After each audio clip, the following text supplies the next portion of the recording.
But I have to tell you, my heart breaks for those families who have been impacted by violent crimes.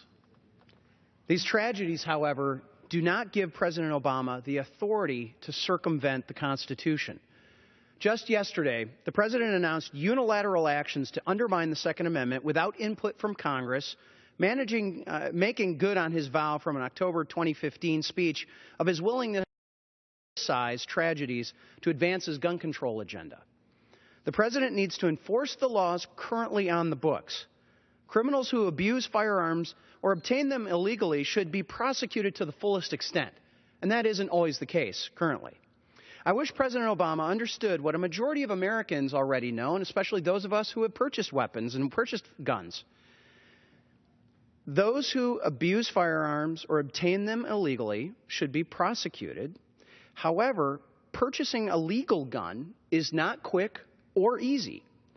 They also know limiting the rights of law-abiding citizens will not solve this problem. Instead of pursuing his political agenda, the President should join the bipartisan effort to fix our nation's broken mental health system. I'm a proud co-sponsor of Representative Tim Murphy's Helping Families and Mental Health Crisis Act. This legislation would overhaul our nation's inadequate and outdated mental health system so people who need treatment can receive it.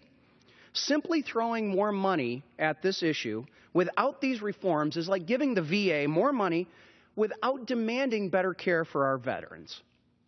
Well, according to ABC News, 63% of Americans see mass shootings as a reflection of problems identifying and treating people with mental illness and mental health problems rather than adding more restrictive gun laws.